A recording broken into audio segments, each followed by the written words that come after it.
Hello, and welcome to another episode of the Mighty Movie Pod. It's mighty. It's about movies. It's a pod. My name is Ryan. My name is Josh. And we're back again with another thrilling edition. Episode number 81. 81. That's 8-1. How you doing, Josh? I'm all right. I am doing well also. Thank you for asking. I was not interested. Well, hello, internet space. How you been? Have you watched that Tom and Jerry? No, nobody has. Everybody watched it. That movie actually blew up, and that bothers me because it's terrible. Did it? Did you watch it? No, I saw on like a box office reporting. Like, I follow a subreddit for box office just because it's interesting to me.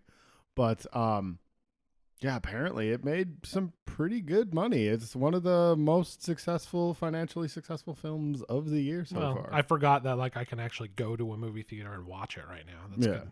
Well, I don't know if it was based solely on the or theatrical adjusted, or if they adjust for the streaming as well. But apparently it's doing really good. Family movies seem to be the big earners through all this. Sure, people are like, get these kids away from me and sit them down in front of the TV, let them watch whatever. I don't give a shit.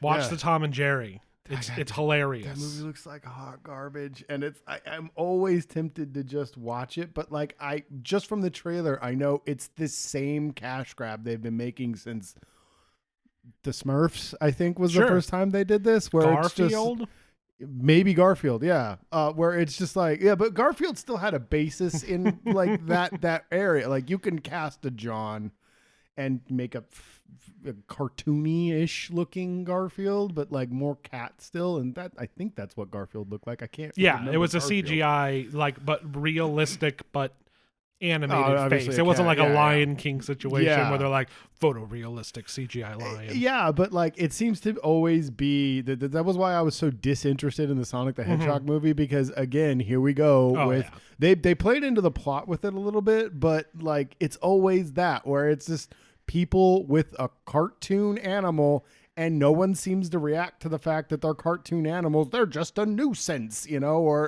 it's just fucking.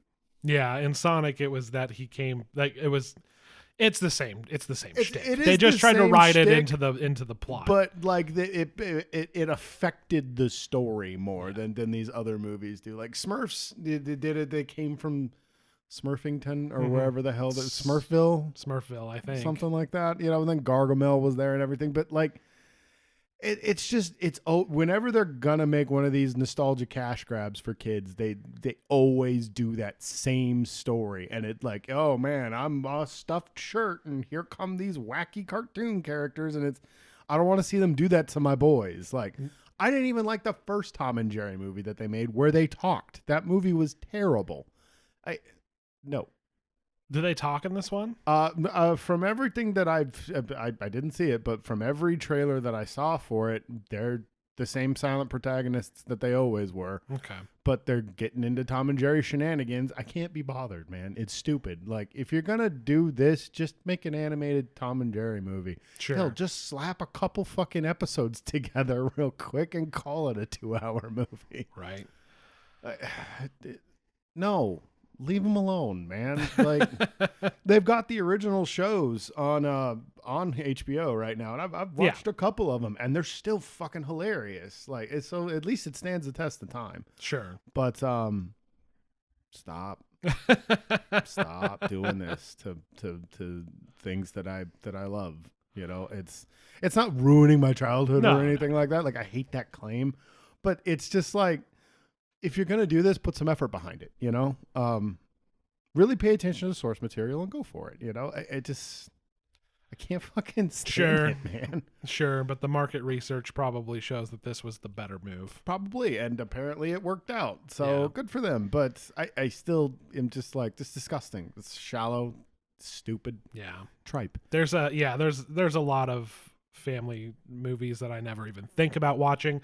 Raya and the Last Dragon, I think. I'm tempted to, but the trailers that I saw for it, I'm just so it's just magical Mulan. Yeah, I'm not sure. That, but I'm gonna give it a watch. It looks beautiful. But, Yeah. my point being, Josh, there are movies, again, which is, we've been saying that for the last couple episodes since we were gone There's for still like a full stuff out year. there. Yeah.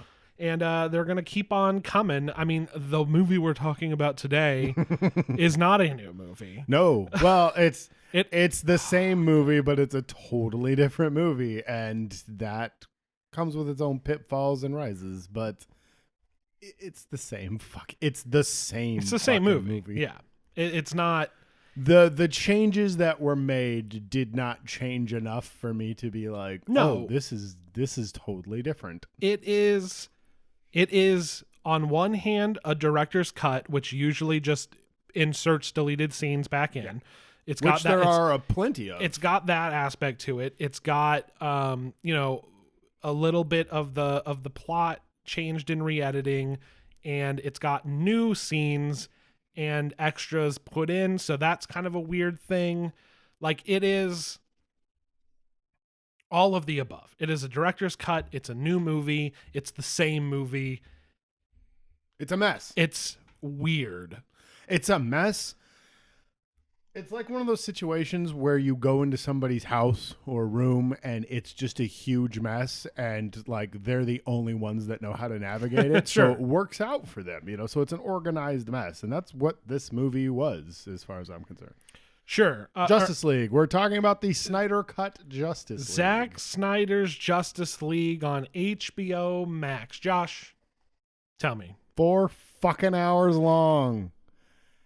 And the first half of the movie, I genuinely enjoyed. I really, really liked the extra bits that we didn't see. And there's a really cool scene that's, I believe, the original scene between Batman and Alfred. Yeah, that we was did a little really, research on yeah. that. We watched the original just to see what would change and stuff like that, to refresh our memory, because like we watched that movie and completely forgot about it. Sure. We just didn't care for it.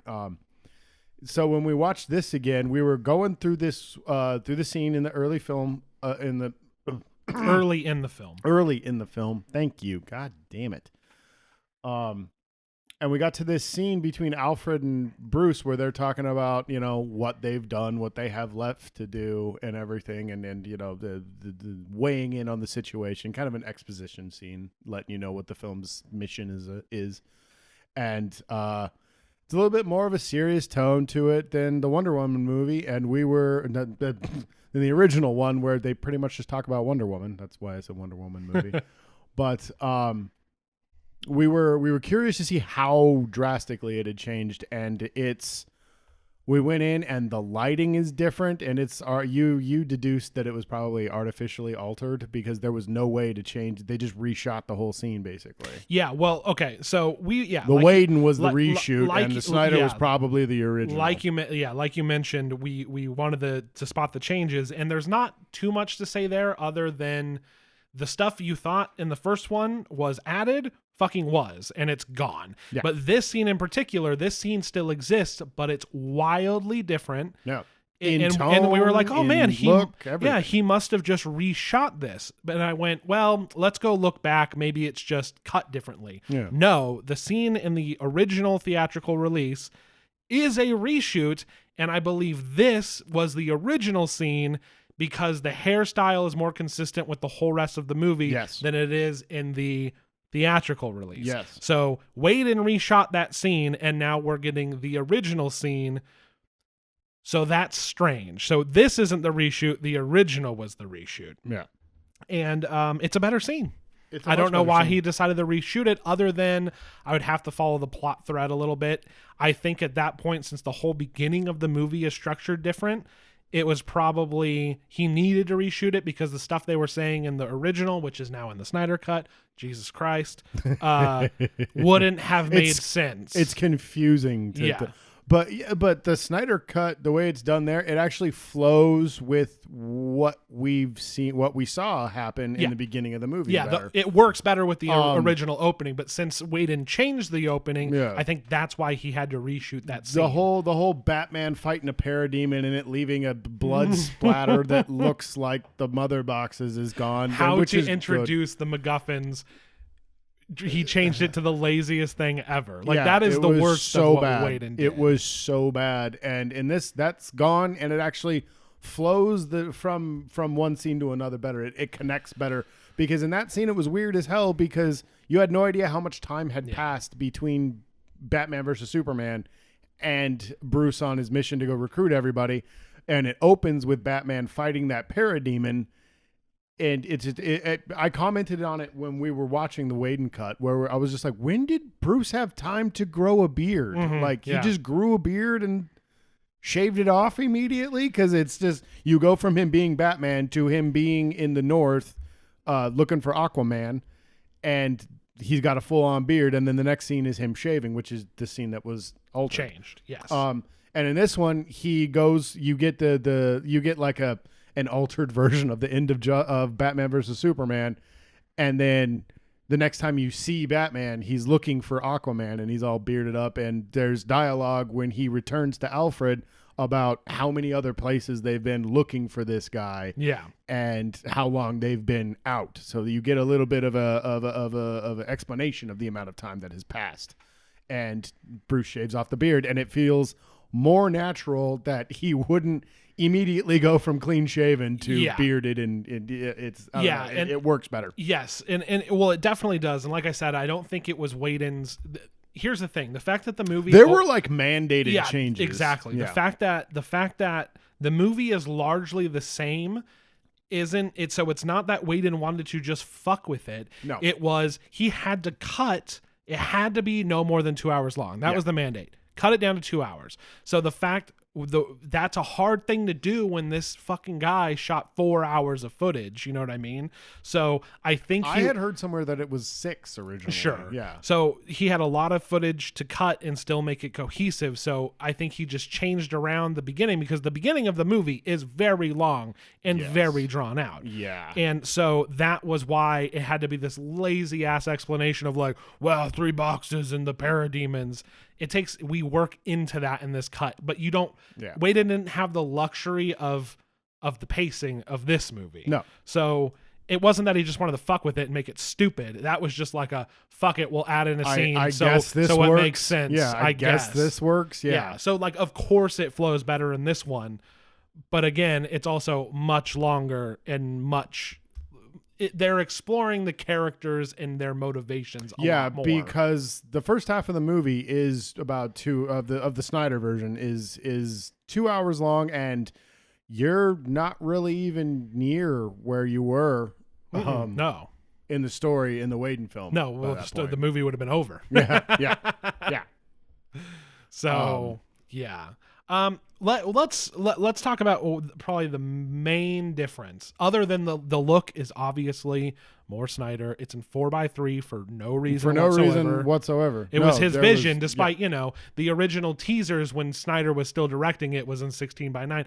But sure, whatever. I think on the technical aspect, my biggest complaint was the sound mixing. It was terrible. It had weird sound mixing. We were watching it on a 5.1 surround system. Yeah, and we watched Falcon and the Winter Soldier, and that was like afterward. Yeah. And that mixing was much more conventional and enjoyable. I'm not sure. It says Dolby Atmos. Yeah. On the Max app, but it sounded like it was in fucking mono. It really did. Well, because even when we took that brief second to watch the original scene between Bruce and Alfred, that's right. We went back over it, and the sound mixing was so much better. It was so much better. So, from a technical aspect, my biggest complaint was the sound mixing, because I had my TV cranked up as loud as I was willing to go, and I feel like the back left and right channels weren't doing a whole lot. It was not picking up anything. It was so weird.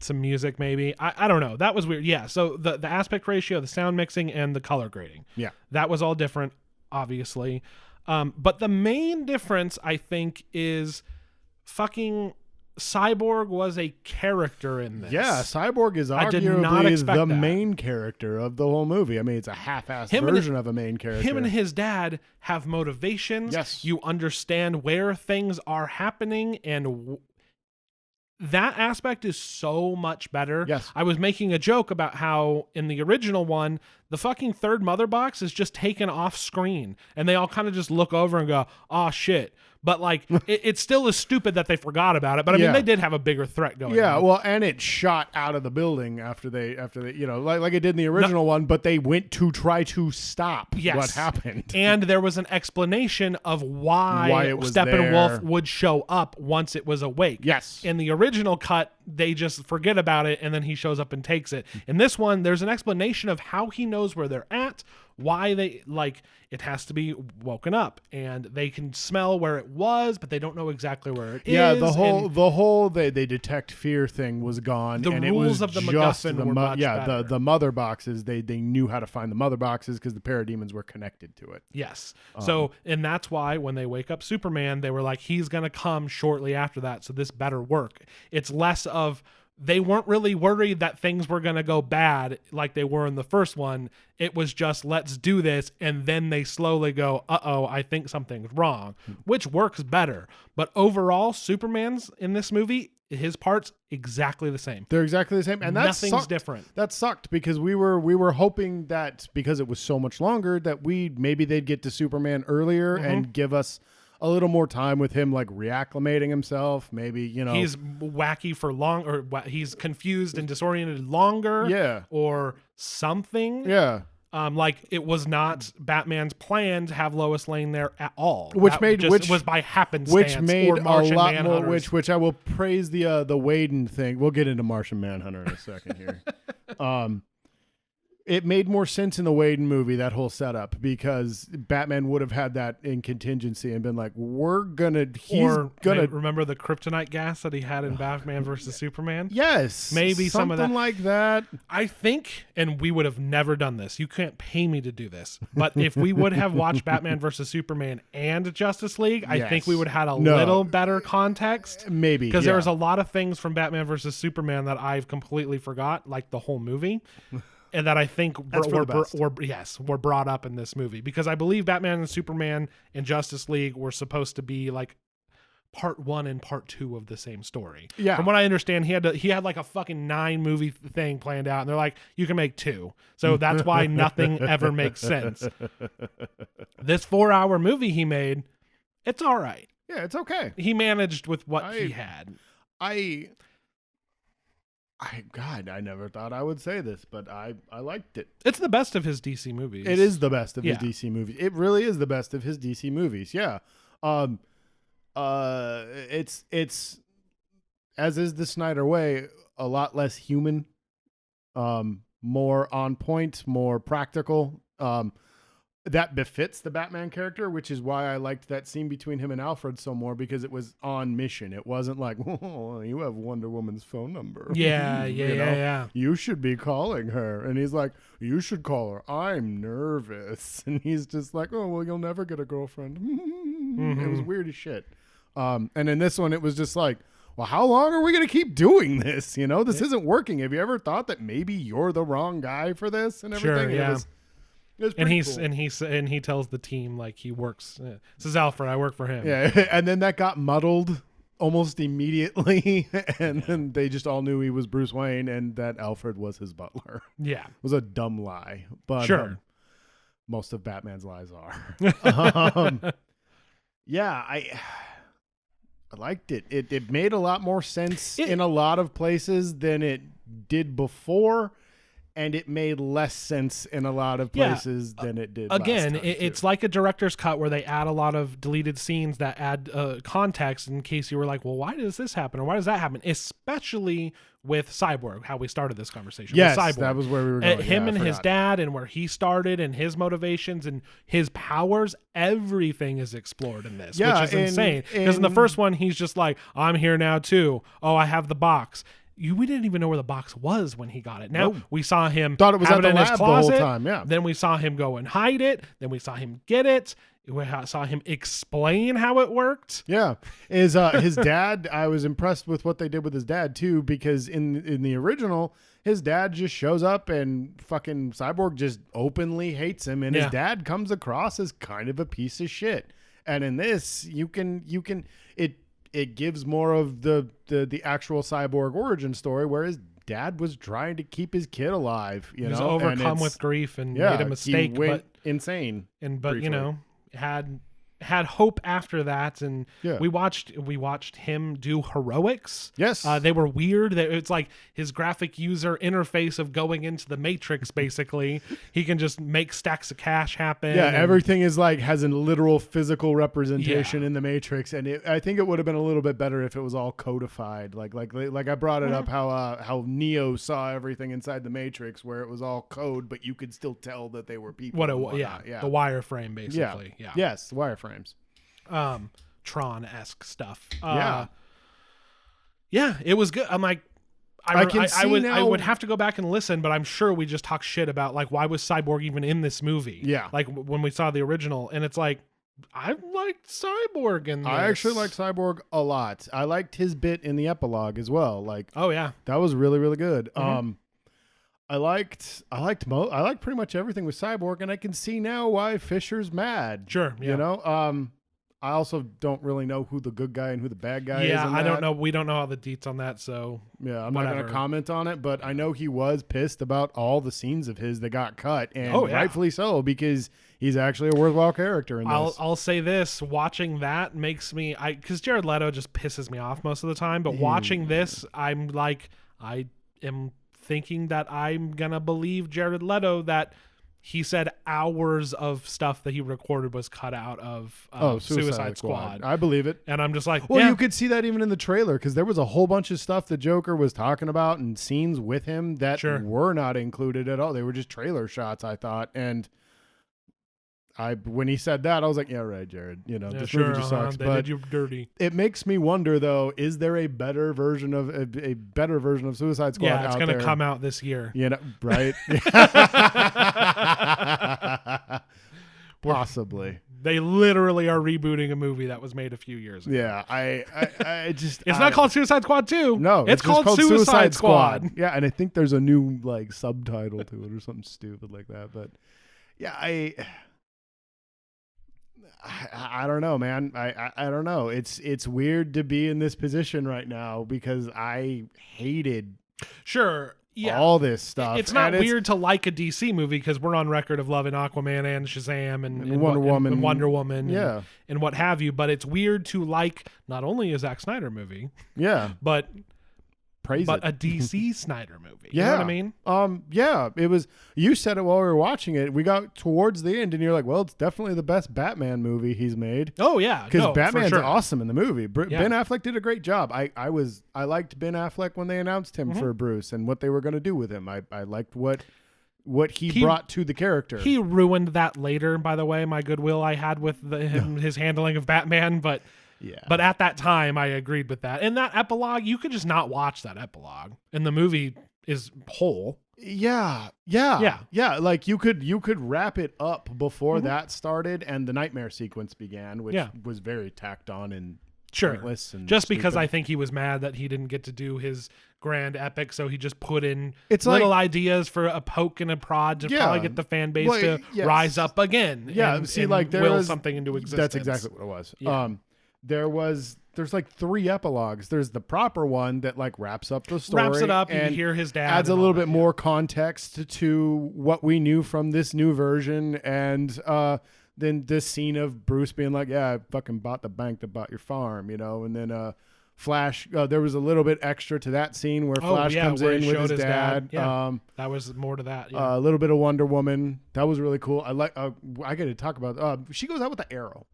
Oh, that's right. Yeah. And she's pondering probably a return to Themyscira. Yeah. I don't know how that works. I think she's not able to, but I think that's not fully explored. No, because 84 did nothing with that. I think they talked about it a bit in the first Wonder Woman movie, where she can go back. It's just whether she can get in or not. Okay. I think. I'm not sure. I need to watch Wonder Woman again. But I liked all the Wonder Woman stuff that they threw in. That was really cool. There was more context to how the magic arrow works. How she knew what happened. How she knew the whole story of everything. It wasn't just, lazily implied that this was a legend that she heard when she was a child or something like that. No, she went in, she did a little bit of Lara Crofting and went down into a tomb. It was really cool. There's writing on that arrow. It added more to, Yeah. That's like, why they were everything that she said was like inscribed on the arrow. That was cool. That was some cool magic arrow shit. When we watched so one of the things that Whedon did that was a good thing was even the stuff he didn't change, he paced it up a bit. He got rid of a lot of slow-mo shots, and he made it just yeah, you're talking about snappier. You're talking about the chase with the mother box. Yes, but one of the things that he actually edited worse is one of the Amazon says the fire hasn't been lit in thousands of years. And then me and you both at the same time were like, okay, so? And then she goes, they won't know what it means. And I was like, oh, okay. In this one, she goes, the fires haven't been lit in thousands of years. They won't know what it means. Yeah. And I was like, why did they make that line worse? I don't know why Whedon did that. And then made the other, okay, so the mascara. Yeah. That was this version is so much better if you take away the gratuitous slow-mo. Yeah, the actual getting out of the temple, the shrine thing that they have it in, the vault that they have it in. It takes so long because she keeps stopping to stare at what's going on behind her. Slow motion. And then in the Whedon one, she gets the box and she's like, I'm the fuck out. And just takes off. And that's fine. But once overall, in this version, it makes much more sense because in Whedon's, and this is again, I think he was just trying to cut time. It was this elaborate. I was like, oh, they closed the doors. Who cares? This was a very elaborate. They close the doors and that shit falls into the ocean. It falls into the sea. And that was like, we were like, oh, well, that's great because there's actually, it's not just a rock wall that he punches. In the Whedon one, she's like, all right, we've closed the gates. And then he just punches the wall and it's gone. Yeah. The end result is the same. Yes. But one is much stupider than the other. So the only reason they changed that was for time. And it works better with its longer version. Yeah. Outside of the slow-mo and all that stuff. Well, yeah. But when she stops to watch, it's like, oh, she's watching to make sure this plan actually works because they've never had to do it before. So the vault falls down off the hill into the ocean. And then she's still looking at the ocean, and then boom, out of the water comes like Steppenwolf and a whole like squadron of parademons, and then they take off. And then the chase resumes as it did before. Yeah. Maybe they added some more blood. Because they rated R. They rated R and everything. He fucking hacks that one Amazon horse in half. Wonder Woman decapitates Steppenwolf. Yeah, that is how he dies in this one. He's not carried away by his own fear. Yeah, Superman literally shows up and punks him and just almost beats him to death, and then Wonder Woman decapitates him. Yeah. They throw him to maybe go back a little through the much. Yeah, they throw him back to go through the portal. Superman punches him back at the portal, so he'll go back to Apocalypse. And on his way out the door, Wonder Woman's like, nah. When Wonder Woman killed some of those terrorists in the beginning as well. Yes. The only reason I bring that up is because I don't really care all that much. Yeah. I don't care if Batman's killing people. I know that's important to his character traditionally, but overall it doesn't. I think it's not important that he killed people. I think people are more upset that he used guns to do it. Oh, sure. And that's probably true, but that shit never mattered to me. It's just weird after seeing Wonder Woman 84 because they intentionally had her not kill anybody and go out of her way to try to make sure nobody was even killed indirectly. And I was like, oh, I kind of like that. I kind of like this very low violence heroics that's going on. So watching her in this decapitate somebody and also throw a man into a wall and then a blood splatter appears, I was like, that's a little rough. Yeah. But that's the only reason I bring it up. Not that I have anything against it. I think it's because with Patty Jenkins' Wonder Woman, we saw a more virtuous character in the DC. And to be fair, she fucking kills people in World War I. Oh yeah. Yeah. She explodes a whole. No, but I was going to say they're Nazis. They're not. Yeah. No. Yeah. Yeah. Not yet. Not yet. Not yet. But yeah, I think that was why it was like such a change up because she was much more virtuous in the two Patty Jenkins movies and even in the Batman versus Superman. Is this Superman. movie better than Wonder Woman 1984? Yeah. I think it might be too. Yeah. It is. Yeah. Is it a better? It might even be a better Wonder Woman movie. It is a better Wonder Woman. She's so much. She's as interesting as she was in the first Wonder Woman movie. Yeah, she's great in this movie.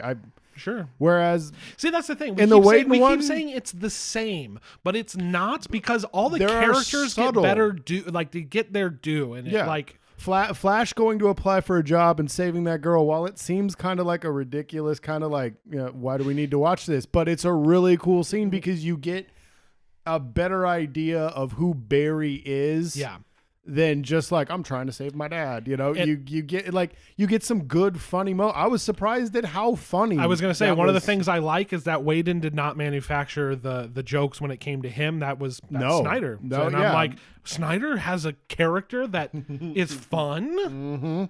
Mm-hmm. And he brings a little humor to some of the other characters. The only thing that surprised me, I like that he called them doom boxes. Yeah, other than that, is the fact that I always thought that Whedon made it that everybody was sad Superman was gone because everybody fucking hated him in the other two. Yeah. Everybody in this one is still sad that he's gone. So even Snyder just was like, no, everybody likes him now. Like, that thread didn't even continue. there was no That's the only thing I was surprised because he was about. like divisive in Batman versus Superman. Like, some people loved the shit out of him and a lot of other people the only difference is, I guess, the military did shoot at Batman or at Superman when he first was a little disoriented. Yeah, that didn't happen in the but that was cut. because he was like attacking everyone. Yeah, so that's the only little bit of holdover from the Man of Steel Batman versus Superman feelings on Superman. I did not care for at the end of the movie when we see Clark take off the shirt and everything. He's still wearing the black suit. I was like, all right, that made sense when he went up into space. When he went up into space and fought Steppenwolf, you need to go back to the blue and gold, man. like that's no. Let's not keep this edgelord Superman thing. Like, it made sense. It absorbs sunlight. There's a practical use for why you would wear it. There's probably still a practical use for why you would wear it on the planet, but that's not why you put him in black. Did Superman when Superman finally showed up dude, we'll have to talk about the ending because it actually is wildly different. The result is the same, but their plan is wildly different. Yeah, it's much more desperate. It's much more drastic. And Flash it's his big moment. Yeah, so Flash he didn't just push a car. Yeah, Flash had stuff to do in this movie, and he was. I liked what they did with Flash a lot. But did Superman say anything? Nope. Really? Right? He just showed up and just started kicking his ass. He took the axe to the shoulder, and it didn't do anything. And he just smiled at him, and he said unimpressive or something. Yeah, like that. something like that. Yeah, it's unimpressive. So I mean, I know that there was the cringy like my toes and all that stuff, but like he's. I guess they all are just like, good thing he was here, and just kind of looks like a maniac because he just fucking silently, he's like punching him in the face, shooting his laser eyes, and just fucking, I'm just like, okay. The thing that was disturbing to me, and this has been a thing through all of the Snyder Supermans, is that anytime he's committing violence against someone else, he's smiling. And he's smiling and his eyes are red because he's always punching and getting ready to do the eyes. Yeah. I will say this. I was going to say he's always wants to go with his most violent power. It seems like when it comes to Snyder and Superman, it's always with the goddamn laser eyes. But remember, he takes it to the shoulder and then fucking uses his ice breath. Yeah. So he did use ice breath. Yeah, that was pretty sweet. And then I did like that he blasted off his horn. That was pretty sick. Oh, yeah. Like it's cool, but at the same time, I'm like, that's not my boy. You know, like Batman would have thrown a grenade on him and blown off that horn or something like that. It would have been dope. But yeah, watching Superman just enjoy beating the shit out of somebody is loved it.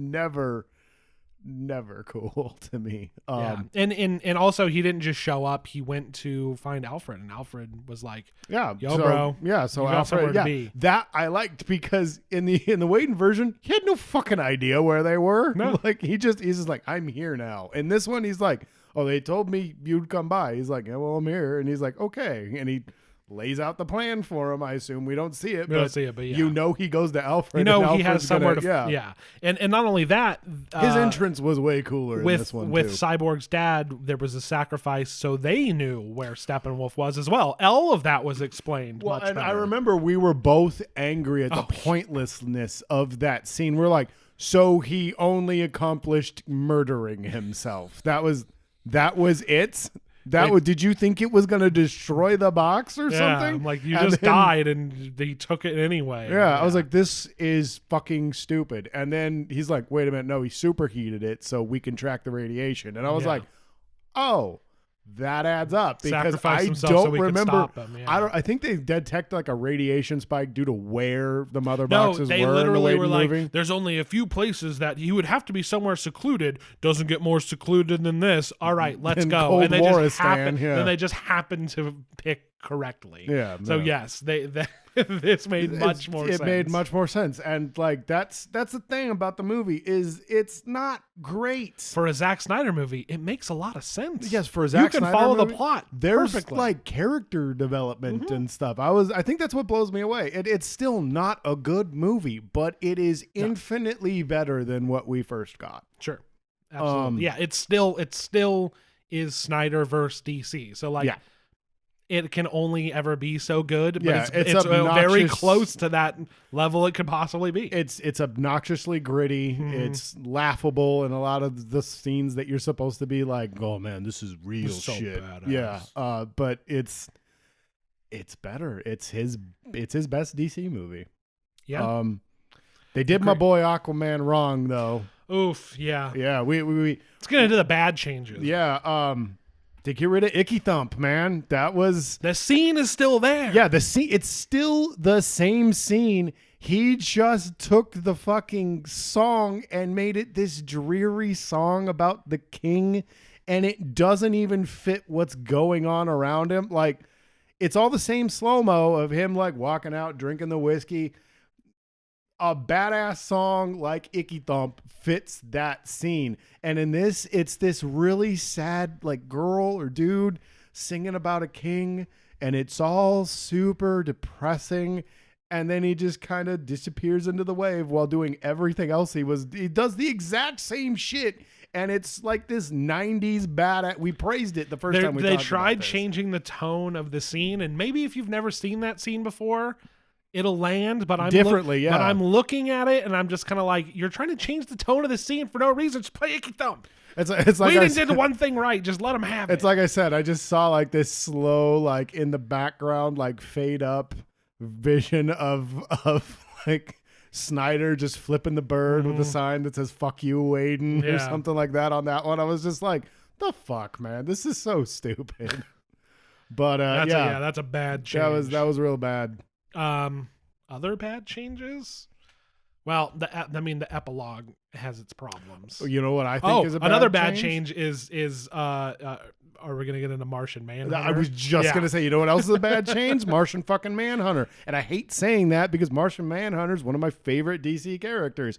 He's pointless in this movie. They did that just to be like, Martian Manhunter. Here you go. Here, look, one of those cameos. Yeah. You like a cameo? So instead of Batman having Lois Lane in his back pocket in case things go bad, they never even discussed the possibility of that happening. So the only reason Lois is there, she's been trapped in her apartment grieving, and Martha shows up. She apparently quit the Daily Planet. Yeah. Or just hadn't been to work because she puts her credentials on when she leaves the house. But Martha shows up and it's just like, I want you to live, and then leaves, and then all of a sudden it wasn't her, it was Martian Manhunter. Yeah, it was Martian Manhunter the whole time, and you think that that's going to be a setup for the next part where we see her afterwards, where they go to the farm and Martha shows up. Martha would have no reason to be at that farm in this because she shows up, they've bought the farm, and she leaves. And the problem is the reason she knew Clark was back in the original cut is because she actually went to the city to see Lois. Yes. But since she didn't really, that was Martian Manhunter, nothing makes sense. But that's the only reason that Lois Lane is there. And it's because she just happens to be out because Martian Manhunter made her feel bad about not going out of the house. Yeah. Did he know they were going to wake up Superman? probably. That's another thing they changed. This isn't a bad thing, but there was no, you have to touch it immediately when it hits the fluid and blah, blah, blah, blah, blah, or this He or gives that. this really cool breakdown of how space-time fluctuates when he runs that. Yes, and the cube actually starts going backwards, and that's the setup to the end of the movie. To the end of the movie. Because, as he approaches light speed, things get weird. Yes. But anyway, no, that was terrible. The way that they altered this, because that felt the most Zack Snyder. I'm watching one of his DC movies where something happens that doesn't make sense, so you can be like, I know that thing. Yeah. I know that thing, and it serves the plot. Yeah, the plot still goes forward despite it not making any sense. Yeah. Because everything else made perfect sense in this movie. Yeah, which because is incredible. Martha rolls up in the truck just like she did in the Widen cut for no reason. Why would she go back to that farm? Why would she go back to that farm? That they went there? Yeah. She wouldn't. That's the thing that bugged the shit out of me. She didn't even know that Clark was alive. Like, maybe she was just going back there to get her stuff and just happened to see him there. I guess, but like that should have been plot convenience. There needed something there. It's just like I made the joke, but like it would have. It's shitty, but it would have added some context. Maybe we didn't see this scene, but. She comes up and she's like, well, you came to me at the apartment and it like, it got me back out there and, like this worked, Yeah. And then she's like, what do you mean? I never came to the apartment. You came to me at such and such a place. Yeah. And that would lend some credence to why Martian Manhunter was there. Yeah. And, like why Martha was at the farmhouse. Did Flash not only warn Bruce, but warn Martian Manhunter? Or something, and that's why he was like, Lois is the key, and is like, I gotta get her out, and like he has some idea of trying to keep an eye on the two of them or something. Yeah, I don't know, because Martian Manhunter joins the Justice League at the end of the epilogue. Barely. Does he even join it, or is he just like, hey, I'm around when you need me? Lucky to have, happy to have you. Oh yeah, God, that scene's so fucking terrible. And then there's the nightmare sequence but then there's the nightmare sequence, which kind of derides what you're saying, because they're just like, oh, we got to get, well, it was a nightmare. Then he wakes up and who happens to be there? Martian Manhunter. Maybe he's got a thing going on and he won't have to get a reach around from the Joker after all. Oh my fucking God. It's rated R. It's for adults. It's not for babies. Big boys. It's for big boys. God damn it. It's just... Yeah, so that whole scene makes no fucking sense. Again, that dips into what I was talking about earlier, where I was really hoping we'd get some kind of Superman side story going on in this. And him, Lois, and Martha, they don't even matter to the show, to the movie. He's just there because he punches hard. That's it. Yep. That was it. I mean, give my boy some due, Like, yeah.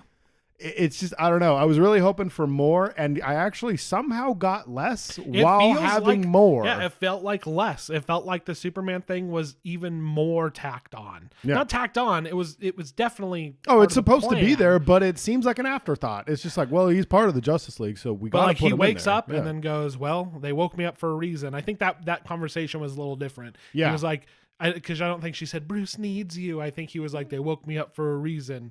And like, I'm going to find out why. And then he goes and finds fucking Alfred. Like, see, and I feel like if that had happened earlier, we would have got maybe Superman's off on his own for a bit. Doesn't want to join him because fuck you guys. Especially you, Bruce, you piece of shit. Maybe he has to go and talk to Russell Crowe, because we see him go to the ship and he just gets the black suit and goes into space and soaks up some rays. But like, yeah, maybe he is just still pretty disoriented or whatever. But no, it happens the same way. He's in the corn and he just goes, I'm me again. I gotta go. And then says even less. Yep. And punches Steppenwolf to death. until Wonder Woman decapitates. Yeah. I like that Aquaman was still snarky, even though a lot of his lines got cut. He really doesn't do a lot. There was some good comedy that got cut out. Sure. But overall, the comedic characters and the quippiness was still there, which is surprising. The digging up Clark was much better in this than digging up his body in the last one. Yeah, there was more. Yeah, Especially since Cyborg was actually a character in this one. It was weird when he had been in like 2 scenes, and then him and the Flash are like, they're like, hey, idiots, go dig him up. It was like, no, they were all there. Yeah, they were all, Aquaman's there, Wonder Woman's there. Yeah, Batman wasn't there, but. Yeah, Aquaman and Wonder Woman have a pretty cool exchange at the car where, like, we're not so different. Yeah, we're not so different, but we hate each other. Yeah. Or our people do. Yeah. But we're both outcast from our people. Yeah. So we're friends. Drink this. No. Drink some booze. I don't like booze. Okay, well, we say this. We say that too. You should drink some booze. You should drink the booze. I don't think that actually happened. I think we wanted that to happen, but it would have been better. Yeah. She's like, yeah, give me that flask, you old son of a bitch. Then they high five. She was drinking wine. And, she was. Maybe she just doesn't like fucking Aquaman's food. She's just he's like, it's fish liquor. It's fish liquor. I fermented it in the stomach of a whale. It's made from the sea. Okay, we're losing the thread here a little bit. Yeah. Bad changes. Yes, bad changes. So, are there any other perceived bad changes on your end?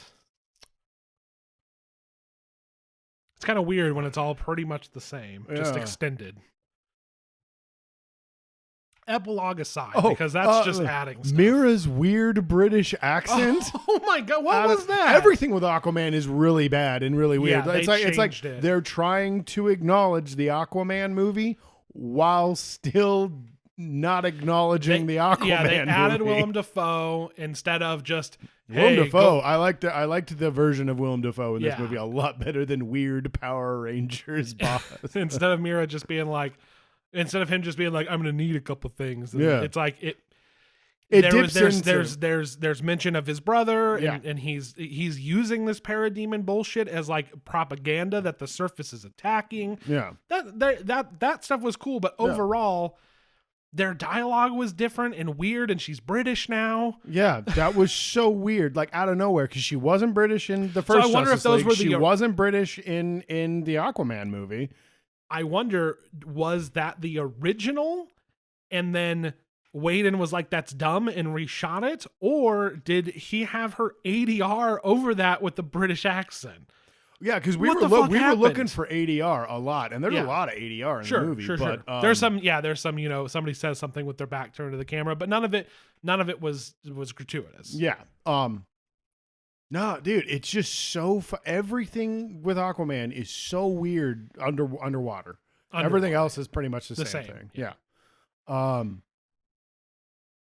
Yeah, dude. I don't know, dude. I don't know. That was one where I don't know if this is original shoot or if this is right. It's like did he reshoot this, or was this the original and Whedon's is the reshoot? That stuff was a lot harder to nail down, especially when a character randomly has an English accent now. Yeah. What the fuck is up with that? Yeah. Well, back to some good changes or what they did with the characters is Cyborg wasn't the only one to get more of his due. Flash. Yes. Flash basically shows up like I'm ready to help. There was no like him needing to pep talk to do anything every fucking time. He just was there to do work. Yeah, there was I kind of liked that bit a little bit where maybe when maybe Flash was like low level and he's never been involved in something like this before. So what the fuck do I do? I'm scared because these guys are freaks. Yeah. And what they did what I did like the way they did it this time was they eliminated that conversation. But they kept that like an underlying constant at a simmer where he's just like, I don't do this shit. I stopped car accidents. He's a little unsure. Yeah. But there's no, because I think they had to have that conversation with him like 2 or 3 times in the original cut. Yeah, they did. So well, because like when they get to Cold Waristan, he's just like, what am I supposed to do here? And he's just like, remember, save one. Yeah. And he's like, save one. And then he runs out and saves the weird family, But I like in the conflict where they go to get the hostages, that all makes more sense. Flash is doing more. He does a lot of the same shots, but there are other shots where like he's doing some work, and I'm like, oh, okay. They must have cut those out because it doesn't make sense with the reshot of telling him to save one person. Where Aquaman was my favorite from the original Whedon version. As I've seen it referred to on the internet, Justice League. Oh, the Justice League. Okay. Yeah. I think Flash was my favorite in this one. I really, really liked him. I agree. Yeah, They did some cool I'm stuff. actually with him like, and his okay, I'm on abilities. board for Flashpoint. Yeah. Now, because before I was like, who gives a fuck about Flashpoint? Yeah. Did you see Justice League? He was the worst. Yeah. The only thing I cared about was that they announced Michael Keaton for Batman. I was very excited about that. But yeah, this one I really liked Flash. I loved that opening introduction with him going to apply at the dog rescue or dog like babysitter. Whatever, yeah. It was just really. He's like, oh, I'm late. I'm running behind. I'm so late. And it's a little bit of his weird like neurosis. Like he's great. And then in there he's talking about his resume. And it was so funny. And then he does that. There's that really cool where he rescues the pretty girl and everything, and they have a little bit of a moment. And I'm wondering if that's going to be. I saw who his girlfriend the was. speculation. I can't remember her name either, but the speculation, or I think maybe even in the credits, it is her. Okay, cool. Yeah. Okay, cool. Because I'd like to see her come back. They had a really cute moment. I really liked the two of them. Yeah. And then the hot dog stand gets fucked up, and he's like, "Ooh, hot dog!" And he puts it in his pocket, and he feeds it to the dogs. He feeds it. He's just sitting there in the dogs, and it's so funny how that whole scene plays out because it plays from Flash's point of view. So. We watch everything happen in slow motion, and it's really fucking cool. The best part of that scene, Josh, you're not giving it enough due, is there's a man driving a fucking 18-wheeler who drops a hamburger on the floor and is fucking eyes off the road trying to fucking pick up a hamburger off of this disgusting truck floor, and that causes a gigantic accident. He's the real supervillain. He's a fucking maniac. That guy's license better be taken away after that shit. Well, you see, officers, I dropped my burger, and I know I was coming towards an intersection in a city, but I had to get that delicious burger. And on top of that, the property damage. Like, this guy's getting sued out the ass because her car explodes. Yeah, I forgot. It just fucking explodes. She should wear her seatbelt too, by the way. Oh, yeah. Yeah. Why was it? It's a convertible. I get it, She's sassy. She's sassy. I don't know that. But yeah, no, I love the wrap up where the lady's just like looking at the broken window, like she sees the busted shoes. Oh yeah, I forgot. He runs out of his shoes and also fucking finger breaks. Touches the window, and it's cool because it like ripples out, like it like liquefies almost, and then shatters. Yeah, it was instead of him just like breaking. Which I think Quicksilver does that as well. Yeah, he does that. He can break glass by just moving his hand. Yeah, really he fast. just vibrated it at a high. Yeah. I think he did that in Apocalypse. I think so. When he was saving everybody in the mansion. It's a great movie. Yeah. No, it is not. God, that fucking movie. Wait, was that? Or was that Phoenix? No, it happened in one of them. But if we're talking about Apocalypse, yeah, it's bad. Apocalypse is really bad. But like, it's still good though. Let's move on.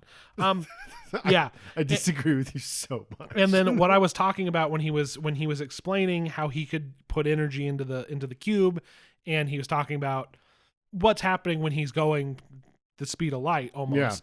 Yeah. We get a little bit of a setup, believe it or not, when we start watching the cube kind of going in reverse. Rise back up. Yeah, and it still goes exactly the same, but near the end it was like, I'm gonna go fucking speed of light. I gotta go faster, and I have to break the rule. I have to go faster in the speed of light, and he does. And he spends time backwards and stops I forgot that everybody died. You see Superman's blood go back into his body. Oh yeah, you watch Cyborg's skeleton come back into place and everything. Hang on. Before we get to this, we'll come back. But one thing I forgot is Mira fucking tries pulling Steppenwolf's fucking blood out of his face. Oh, where did that come from? That was cool. So sick, dude. Yeah, she starts ripping moisture out of him, and it's all water at first, and then at the end it's just blood, and then he's like, "You gotta get the fuck off me."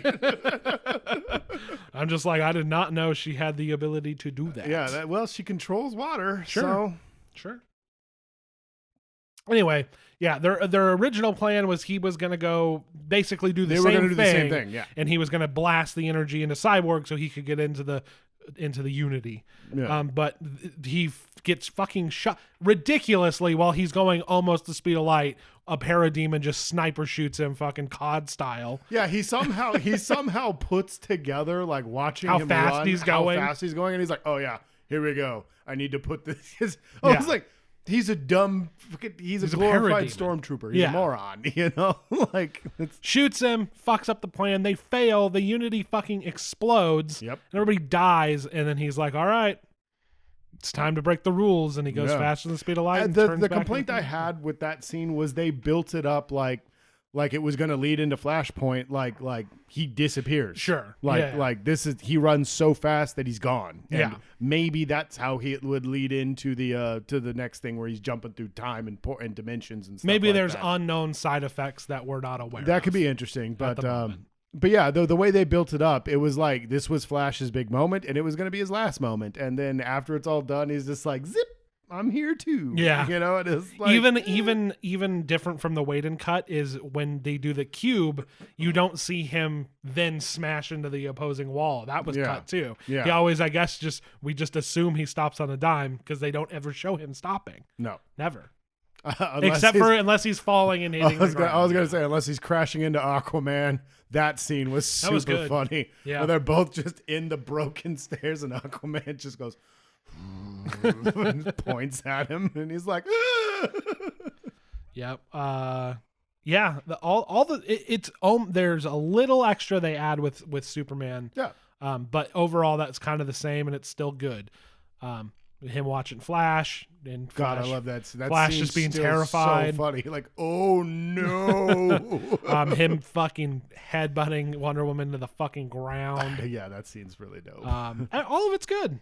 It's as good of a Zack Snyder DC movie that you can get. I think, and it borders on actually good. I think, and I'm going to say this is probably the Zack Snyder movie I enjoy the most. And for a long time, it was just Dawn of the Dead. I loved Dawn of the Dead. And I'm a 300 boy myself, but that's a bad movie, and I know that. This is actually getting close to being a good movie. Yeah, this borderlines on like, wow, this is a really good movie. I can't believe we're saying that. No, I mean, are we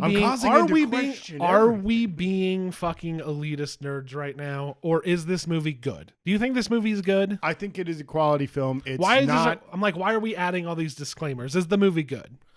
Yeah, I think it's good. It's good. It's not. It has problems. It's still not the DC that I prefer.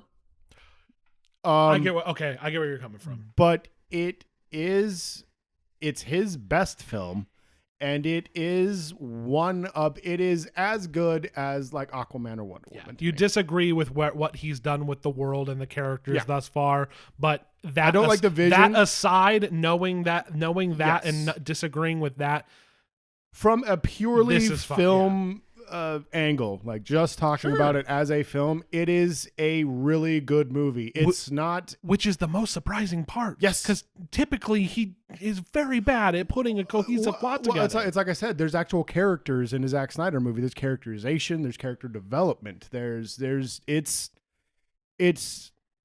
It's pleasantly surprising to see how well this worked. I can see now why a lot of the reviews are like, yeah, it's good, it's better, but it's still a Zack Snyder movie. It's still the movie. Yeah. You know. But there's a lot of people that are like, yeah, there's actual characters in it, and there's the plot makes sense, and it all gels together good. It's the first time he's done that with a DC movie where we know how he feels about these characters, and we know his little Snyderisms. So it's like you accept that, and then look at the movie and kind of disregard that. I'm like, yeah, I think it's pretty good. Whereas we only saw the Batman versus Superman Ultimate Edition. Yeah, we didn't see the theatrical. And we were still like, how the fuck is this the better version of this movie? If all I saw of Justice League was this version of this movie, I would understand why people were excited about it. Yeah. It's a decent effort. It reminds me of Marvel's early days. Like, I would say it's as good as the first Avengers movie. I would agree with that. Yeah, it's... But also, I think if the Avengers had 4 hours to work with, it would also be better than this. I think that's one thing that I have to take into consideration. The 4 hour time frame really lends a lot to this. Yeah, and I'll say this: that first hour and a half really blows by. It started to drag at the end for me when it was just the same shit. And you have to remember, there's 25, almost 30 minutes of epilogue, which you could get rid of. Yes. So at that point, it's only a 3.5 hour movie. So it goes to in-game length. Yeah, sure. Yeah. Yeah, the nightmares, the fact that there are 3 separate epilogues, 2 of which are completely unnecessary. We should get this out of the way. If you're coming to this movie to be like, what are they gonna do with the Joker? Nothing, bruh. Like, look up the scene on YouTube. That's it has all you need. nothing to do with any other part of the movie. It is just a, hey, look at some of the ideas I had going back to Batman versus Superman. Yep. Do you want to hear the Joker say reach around? Do you want to see do you want to hear Batman tell Joker that he'll fucking kill him after and that he murdered his girlfriend? Yeah. Yeah. And then the he does not say we live in a society, by the way. No, thank God. That was only in the trailer. That really didn't need to be there. We don't need to acknowledge that group of people. I know the implications there, but I still think it's really funny that on a factual basis we do live in a society. So I don't understand why that's become a thing. I think it's so goofy. I think it's funny. I'm with you. But whatever. The in-credit scene from Batman vs. Superman with Deathstroke is also in the epilogue. Mm-hmm. It's expanded a bit and it's better, but still one of that one and the nightmare sequence with Martian Manhunter and Joker and everything. Both of those scenes are entirely inconsequential. And Deathstroke was now working. Deathstroke was working with Batman. And he had a Mira, Flash, Cyborg, and they brought the Joker along. You know what's always funny? It's like desperate times. He's got to work with the Joker. What skills does the Joker have in this nightmare apocalypse world where Superman's trying to kill them? He kills wantonly. I don't know. I guess it's, like I remember. It's just to show that like Batman is at his lowest. Yeah. It never is that like it's a good idea. It's just that like, how do we show that Batman is ran out of options? Yeah. He's working with the Joker. And I'm like, what practical reason would he have to ever work with the Joker? Joker is only good because he can fuck with Batman. Yeah. That's his one skill. Yeah. Yeah, like does Joker have in-depth knowledge of Darkseid's technology, inner politics system or something? If anything, Batman should just be like, he the an only ambassador? thing he's going to do on this team is irritate me.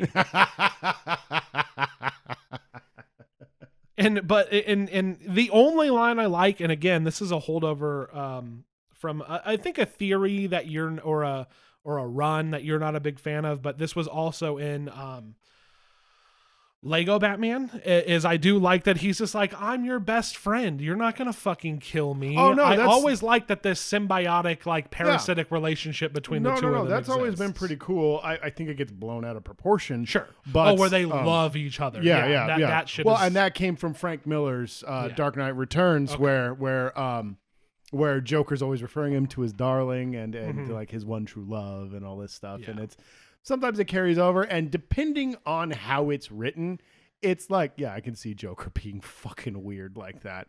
But most of the time it's just garbage. Yeah. And for the record, his performance was slightly better than Suicide Squad. But again, Jared Leto's just fucking weird. I can never figure out if I like Jared Leto or if I hate him, because like I liked him in Dallas Buyers Club. Sure. I loved him in Blade Runner 2049. Absolutely. I loved the way he was. I loved just the Requiem for a Dream, like his breakout role. Oh, Requiem for a Dream, he's great. Amazing. Blade Runner 2049, he's fantastic. Just this guy with a god complex that everyone's beneath him, and he reflects that in the way he talks and his tone and his cadence and everything. I don't know where I sit on him as with Joker. I like his creepy cackle that he does. Yeah, that's pretty sweet. That sounds like a weird thing to bring up, but Joker's laugh, like you have to have a very unique Joker laugh, and the laugh is important. You don't always have to imitate what's come before, but you have to do. It has to have a sound to it. It has to be. has to stand out, I guess I should say. Like Nicholson, I think nailed a great personality down for Joker, and everybody's kind of bit off that over the years and stuff like that. But his laugh really wasn't that good. I think the laugh really sold when Mark came up when Mark Hamill did it, and that was the whole reason he got hired. They didn't really just care couldn't too get much anybody for to do the laugh. Yeah. Didn't really care too much for his voice acting for it, but they loved his cackle and his laughs and stuff like that. Troy Baker does a good Mark Troy Hamill Baker laugh, does a right? fantastic Joker impression, the Mark Hamill impression. I liked Troy Baker's version of Joker in Arkham. Yeah. I don't remember Zach Galifianakis's laugh, but I would have to imagine since I don't remember it. I'm sure it wasn't that great. It was pretty goofy. I think I'm the only one who like puts Lego Batman as like a mainline Batman. You're movie. not. No, there's a lot of people that swear up and down that Lego Batman is one of the best Batman films. I'm one of them. I love Lego Batman. That's a great movie. I loved what they did with Joker and everything in that. He had a plan and it actually worked. He did have a plan, and it did. He had a plan, and it was based on him knowing that Batman couldn't resist fucking around, or like trying to come after him. Yeah. I forget the exact details, but like it's really good. Oh, I remember his plan. He was like, "Hey, let's all turn ourselves in." And Batman will have nothing to do, and he'll be so suspicious, he'll fall right into our hands. Yeah, and then we'll lock him up, and then we'll get loose. Yes. It's a great fucking movie. But yeah, Leto's laugh is a little more creepy, but he's got that little he goes like a little squeaky in it, kind of like Mark Hamill does, and I really liked it. And I haven't seen The Joker, so I don't know how Joaquin Phoenix did. I think it was just more of like he was doing a like hysterical, just like belly laugh. He has a lot more of a loud cackle from the bits and pieces I've seen, dude, and it's good. It's good. But that movie has nothing to do with the DC universe in general. Absolutely nothing to do with the DC universe. I don't know what they're going to do now. Like, does the Batman tie into the Joker?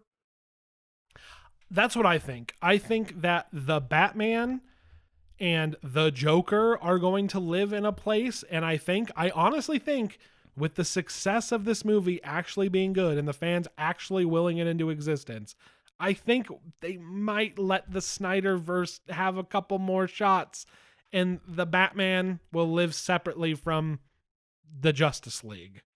And there'll be the Justice League's Batman, and then there will be the Batman. The Batman, which is a prequel-y Batman. Because this is Batman Returns Batman, right? Oh yeah. So, he's older and he's old and everything in these. So and the it Batman could just is be like a soft reboot. Yeah, it could be a lot of 70s, 80s. But the fact that they got Ben Affleck back to do that. But then we have a problem because Commissioner Gordon is in the Batman and black. Commissioner Gordon is white. Whatever. They don't bring back J.K. Simmons. They just recast him. Whatever. That's a whatever. That's fine. If we can have fucking Terrence Howard be fucking, you know what I mean? Like, yeah, we got Don Cheadle and Terrence Howard. It's not a big deal. No, yeah. Well, I'm about it. And we got two different versions of Cyborg, so it adds up. And that's the thing. I think they shouldn't be worried about a Marvel strategy at this point. Marvel doesn't even know what they're doing anymore. No. So, well, I know that they, which is I to think a good. I think they just put out another roadmap for Marvel, and I'm like, who fucking cares, man? Yeah. And that's what I'm saying. It's not that it doesn't matter as much anymore. They can just put out a WandaVision that's like a standalone thing and just call it a day. Yeah. And people are happy. So whatever. Nobody kind of knows the rules anymore with cinematic universes. It kind of died with Endgame. I think it's done. Yeah. I think it's done. And I'm fine with that, dude. Same. Like, let it go. It was a big event. Everyone was satisfied. We need to quit this shit. Mm-hmm. Like subtle references to maybe what's going on, what happened in another film or something like that, but we don't need to keep building up to the one big team up. You shouldn't go see The Batman and then wonder what the end credit scene is going to lead into. Don't stress yourself out. Watch The Batman. Yeah, just enjoy the movie. And then when you watch, because there's plenty that doesn't make sense watching this movie when it comes to Aquaman. Or Wonder Woman 84. You know what I mean? Like they don't mesh. And it's fine because the characters still feel the same. It's all right. They're all over in time periods. Just enjoy the fucking movie. Yeah, man. like Justice Leagues could be standalone, have all the same actors. That works just fine. You know, we've still got the actors, but we've still got the other movies. And alternate universes. It's fine. And they're kind of hinting at that since Bruce is having these dreams. But yeah, I think Ben Affleck might actually want to do it. The fact that he came back to do that Martian Manhunter scene, and you can tell it was a reshoot because he looks a little older. He looks a little older, and he's skinnier, and he's clean now. Because when they shot the Justice League, he was a little bloated and alcoholic. And, he was still. And he's a lot problems. leaner and healthier looking at the end of this movie. Which is good for him. But you know, he was talking a lot of shit, but he came back to do it. I don't think they're contractually obligated to come back several years later to do reshoots. No, there's no way. No, dude, no.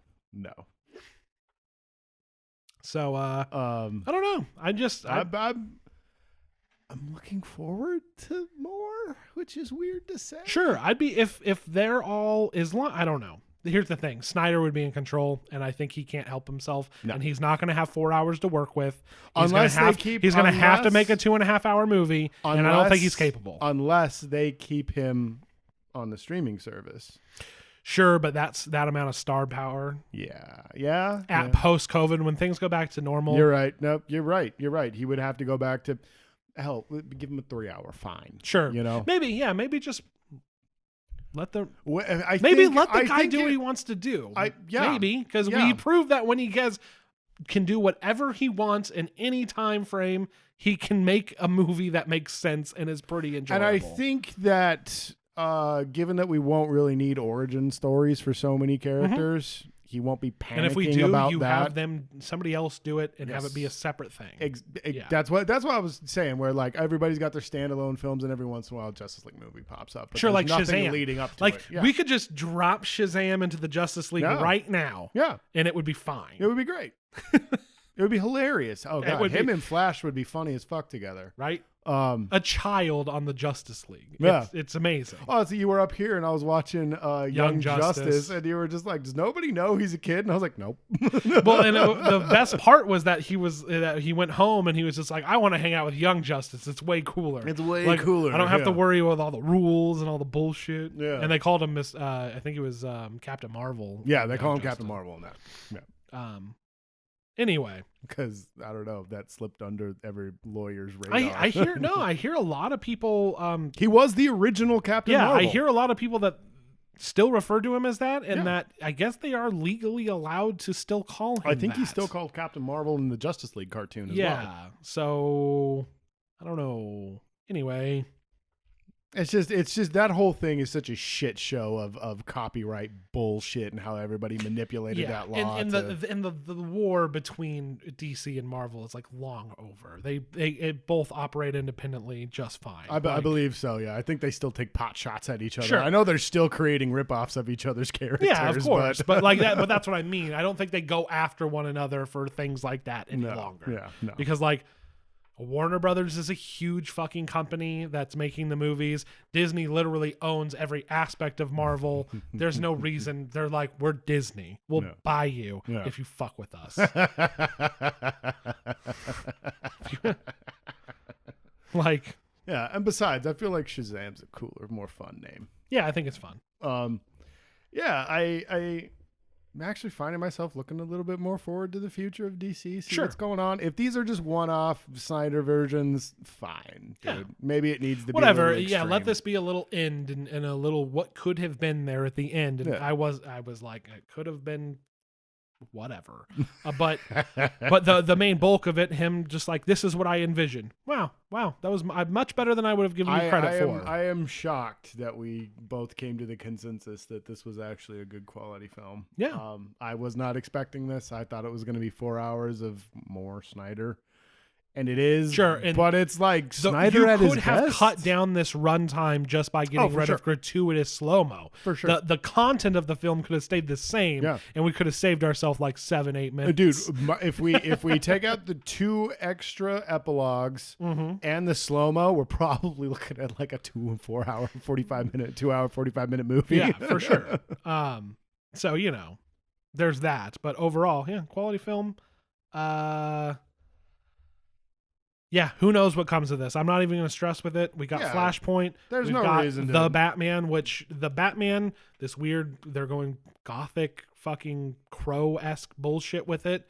It does look pretty dope. I'm interested in what that is. He drives a fucking Camaro. I'm just glad it's a normal car again.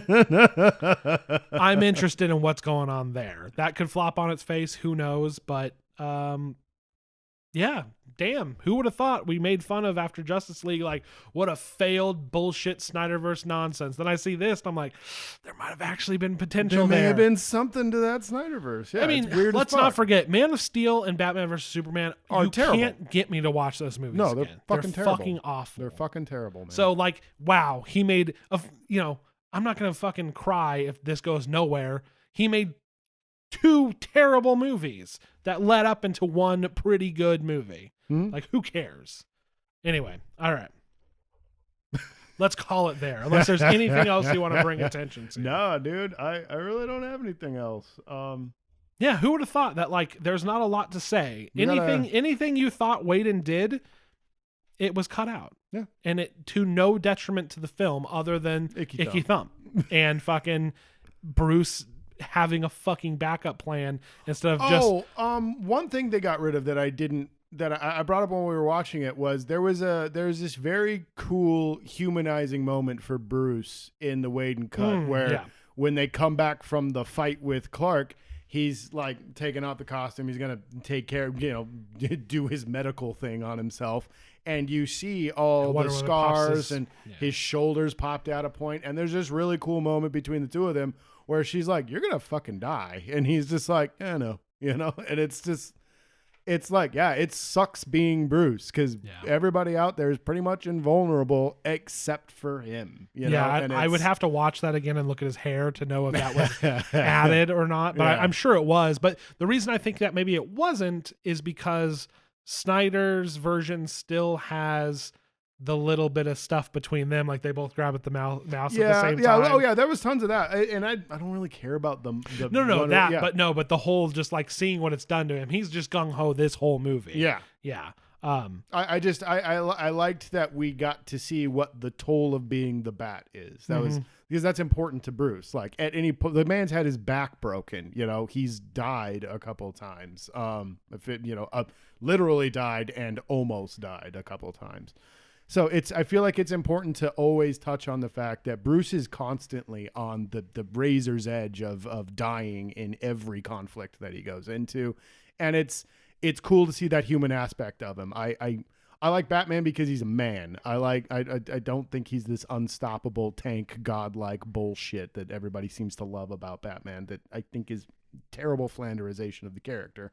And that scene in Justice League was one of the scenes that I liked the most because we got to see the toll that being the Batman takes on Bruce. And it was missing in this. And it was mixed in with a little romantic. There was the romantic angle. But yeah, they could have. And it's weird. It's weird. I don't know why that would have been cut or why they would have had to add that. I figured the reason it was cut is because I was like, oh, they're manufacturing a Wonder Woman him romantic thing, but no, because of the mouse thing and other stuff that had happened. But all that subtle stuff could still be there. I think it really got cut because like he wanted to give Cyborg his due. Yeah, but so I'd have to look at the hair because it'd be weird that Whedon would add a scene that would increase the run time. You know what I mean? That wasn't correcting a plot point from cutting a bunch of other shit. So yeah, I wonder what happened to that scene. Yeah. Who made that scene and why was it not in this? Yeah, that's because there's no reason. They didn't need to cut it because they had done other stuff between him and Wonder Woman, and also it shows that like it ain't easy. He's because they kept the whole like don't worry about me, like just get there. They kept that all in, so like that really was making you feel like he knows he's all fucked up already and he knows going to do this could be the end of him. Yeah. Why I don't know. We'll have to look into the why. I feel like it just bolsters up that like Batman is just unstoppable. No, he's fucking not, man. Sure, he's been stopped a few times. It's a good scene and I was sad to see it go, but That was a bad change. From the lighting and the color of that scene, it makes me think that like Whedon added it because he's just like, it's how about we add something fun or something meaningful. I guess. It's a very Whedon scene because I remember them doing things like that in Firefly where Mal's all fucked up and you get these really good conversations between him and Zoe or him and Inara and stuff. And it was a very Whedon-esque scene, and I'm not surprised given that he cut things that didn't matter or changed things that didn't matter. Even if it was a good scene, there's no way that he would have kept anything. No, he's too bitter about it. Yeah. Which is too bad. It's too bad, but I understand it. But at the same time, like, don't be completely petty. There was some good shit in that movie. Sure, yeah, and it's not like he came in and stole your job. Like, you stepped away, and the studio got him, and the studio gave him mandates himself. Yeah. Like, yeah, he stepped away, and then they fired him. Yeah, it's like but like you got your second shot, dude. Like, I don't know, there was good shit in that movie. I mean, it's a fucking terrible. Sure, film, but. Out of everything, yeah, maybe that's the only thing I would have kept. Icky Thump, obviously. Like, come on. It's so good. It's such a throwback, dude. It was too fun for him, I guess. Yeah. But it's weird because even the rooftop with Commissioner Gordon, like those scenes were the same. Oh, and every joke that Flash told was apparently in there, and there was even a bit where that wasn't in the original cut, where he's fucking funny. Like I. So it's weird to me that like Icky Thump is too much. Yeah. Come on. Every song in that movie that's not like Tom Holkenberg's score is very dreary and very heavy and has some kind of meaning to it. And it's like, all right, fucking, I'm getting it from the visuals and the story. I don't need you to triple. Do you get it? Yeah, I get it. It's a big movie for big boys. Like, but we don't have a little fun, man. Come on. Sure. Come on. Agreed. Well, there, you heard it here third, folks. Nobody I know has put out a podcast on this yet. So I'm just going to claim third. Third, everybody. Third. You heard it here third. Third. On that bombshell. Yeah, I mean, it's on HBO. Like we said with the other HBO Max originals, watch it. Yeah, watch it in parts; it'll work just fine. Oh yeah, you can break this up. They literally have they literally have breaks. There's chapters like part 1, part 2, and each one has a little title screen. So if you've had enough, come back to it tomorrow, or come back to it later in the day, or go get lunch. I don't think I'm going to think about this movie or throw it on very often, but it was pleasant. Yeah, you just got to throw on a 4-hour movie. Yeah, right. But yeah, no, I mean, shit. We're getting back into the swing of movie theaters again, but here's 4 hours at home that you can enjoy, and it reminds you of a big blockbuster, other than the aspect ratio. That's fucking stupid. Yeah, that was really pointless and really like when stupid. I was watching the Chrome version or the black and white, the noir version of Logan. Noir, I think I like the original more, but like it was trying to set a tone. Yeah. I'm not sure what a 4:3 aspect ratio is doing for this movie. Nothing. I think it's like I said, he was trying to Tarantino it up. I guess. Like, not that it bothered me. Like, I watched this fine. I'm not like, black bars, blah. I'm not that guy. Like, I wanted it in its original aspect ratio. I'm just kind of like, why? It lets you know ahead of time, like, it's for his vision. Like, I think it's so people don't go like, what's wrong with my TV? Yeah. But again, I watch the black and white. I go, okay. I watch the Chrome version of Fury Road, and you're like, oh, that it just adds a different feel to it. Yeah, like this didn't add or detract any feeling from the movie. The movie is a big dumb action superhero blockbuster. I think if we was it supposed to make me think that like it was more serious? I don't know. Like weird. Was he just like, people are going to watch this at home, and when you used to watch things at home, it was in 4:3, like from the video store, and I want to like make them feel that again since it wasn't a theatrical release. Dude. I wonder if that was what his thinking was. He's like, if I'm putting a movie straight out to video, let's make it like a video. Yeah, how it used to be, dog. Yeah, the other thing that bothered me, speaking about technical angles and stuff like that, was the artificial grit that they threw on the. Yeah, like if you've ever watched, because you brought that up, and I was already just like, this looks gross as shit. If you've ever seen Saving Private Ryan, like they intentionally, like the explosions and the effects, they just kept the same dirty lenses on there, and it gave you this gritty, like fucking dirty lens look. There's a completely CGI'd scene with Steppenwolf where the light is hitting the quote unquote lens of the camera, and you can see like grits. It's not film grain. It's not post-processing. It's literally they're trying to make you think that there's smudges on the fake lens of this fake camera. And they did that a few times. It's so fucking stupid. Yeah. Those things, like I said, you take those Snyder bullshit things aside and you look at the movie for what it is. That's what I'm trying to do here. But I can't even understand his thinking for the 4x3 thing. Speaking of Steppenwolf, we didn't talk about this. But, they redesigned. They redesigned Steppenwolf and a couple of the parademons, and I liked the redesigns a lot. I didn't care for Steppenwolf's stupid fucking armor. Yeah, Steppenwolf was still a gigantic fucking CGI monster, karmic video game character. Yeah, but slightly more intricate. But yeah, he was, and also they gave him a bit of agency. Like, you get why he's here instead of like the other one where he's just this very bland, very thrown together monster, and the villain is an afterthought. And you're right. We didn't get into that. That gets a minute or two of where you understand why this is so important to Steppenwolf, and not just because like mother boxes. You know, it's like, no, this is his redemption. Like, Darkseid's gonna bring him back in. Darkseid plays a bigger factor in this, and he's not the villain, but he's the man in the chair behind the villain. Yeah, basically we're getting Loki to Thanos in this. If you want to compare. Darkseid makes vows to go to that planet, and that whole bit gets a little muddled. Like, you and I had a bit of there's a bit of that not making that sense, one. but that's one of those whatever. It's a movie. Shrug your shoulders. I thought it was kind of cool that Granny Goodness was there with him in the portal. I was just like, oh god, great. Like, everybody loves Darkseid as a villain. Granny Goodness scares the shit out of me. She's terrifying. So that was pretty sweet, her being there. But Darkseid looked really cool. I liked Darkseid a lot. They were more subtle in his design than they were in Steppenwolf's over the top. Like, he skinned the destroyer from Thor and threw it on.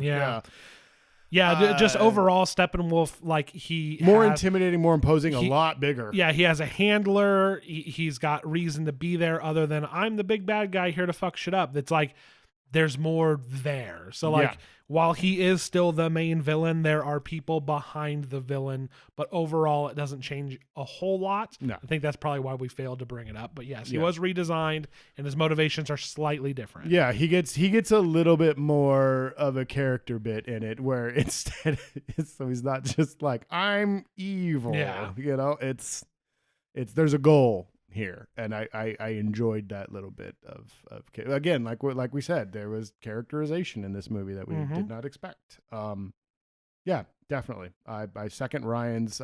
Give it a watch. You know, take your time. If you don't want to watch it all in one go, don't watch it all in one go. You don't need to.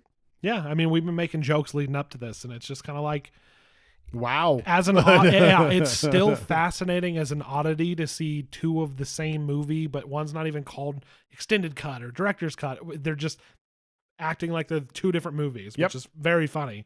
But like, overall, when the end result is the exact same. But overall, yeah, they good call. It's better, and this will be remembered instead of me constantly bringing up that 4 people were there to see Justice League on opening weekend. Yeah. Instead, I'll be like, yeah, Justice League's all right. Yeah. I honestly, that's a good point. This one's going to stick with me a little bit more. I don't think I'm ever going to watch it again because it's such an undertaking, but this one's going to stick with me a little bit more than the other one did. Like, we had to rewatch the other one because we were just like, God, that movie forgot it happened. stupid. Yeah.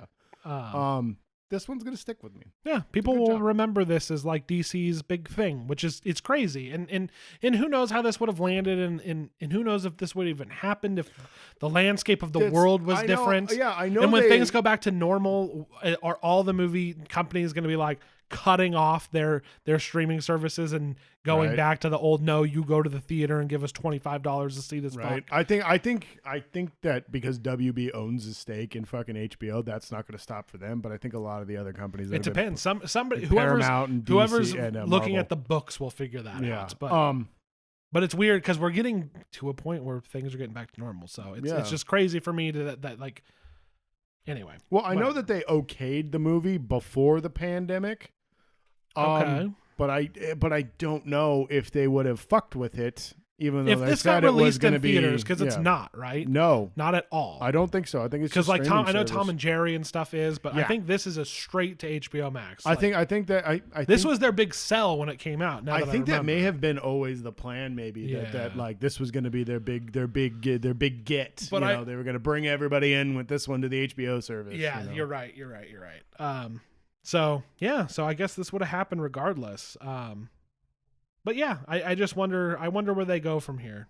Yeah, it's MC Chris said it about Marvel. It's now it applies to DC. It's a big Pandora's box of what could be in terms of story, in terms of business. It's interesting. That yeah. All right, let's wrap this one up. You got it.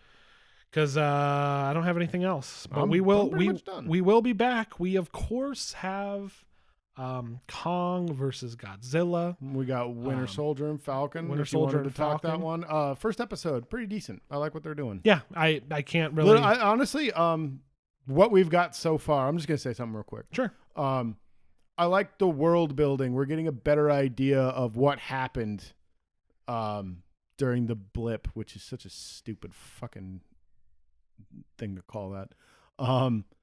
It's like, yeah, I mean Batman. That happened. That terminology came around in the Spider-Man movie, so it's like, yeah, well, it made sense because they were kids. Exactly. Like, I think it just stuck. Like we're just everybody's just calling it the blip. Right. Like you'd think that as an adult society, somebody would have come up with a better name than the blip. Yeah. When you're talking about the world building, and of course in a series like WandaVision wasn't based in reality. Oh no, it was very targeted to what was going on. Yeah, so it didn't Westworld. matter. But in this one, it's like, of course they'll have time to explore this. Yeah, well, because you're going to get the government involved because it's like a espionage, longer run time, et cetera, et cetera. But yeah, I think early on the thing that I really enjoyed was a banker telling him that he had no income for the past 5 years. Yeah, like, didn't exist. I didn't exist for 5 years. What the fuck? Yeah, so funny that like no, banks are still shit. Yeah, like, banks still suck, dude. Yeah. Well, we had billions of people show back up, so we had to tighten up the rates. You know what I'm saying? Yeah. Well, and I liked what oh God, I can't remember. War Machine. I can't remember his real name right now. Sure. Don Cheadle. Where he was just like, yeah, man, it's crazy out there. Everybody that we thought was on our side is like an enemy now, and people that we thought were enemies are now our friends. And it's interesting to see the way that the world is. Yeah, and since it was random, the people who left, who were blipped, since it was random, fucking there could have been a like an unbalanced amount of fuckheads versus good guys left in that world, and how that changes alliances and countries and things like that. Well, you get it. It's almost like I get it. I was getting a sense of like how like a lot of Africa works, where there's warlords that set themselves up as like despots and stuff. And I'm wondering if like that happened to other nations and stuff like that. Like, Germany's just populated by assholes now. And, China's not communist anymore. So when you come back, like your country and your landscape is different and all that. Yeah. And it's, I'm also I think it's a good vehicle to like, deal with characters not knowing how their place in the world anymore. Like Sam seems to be struggling with that, and Winter Soldier's always going to struggle. And with who that. knows? The Bucky's main plot might get rolling, and it could have nothing to do with that. And yeah, that's why I avoid talking about them until we've seen. And I agree. I wanted to say that it was a decent little bit of getting the sense of the world of the MCU in that episode. Oh yeah, no, especially since it's taken this long, because since WandaVision had nothing to do with that. Nope.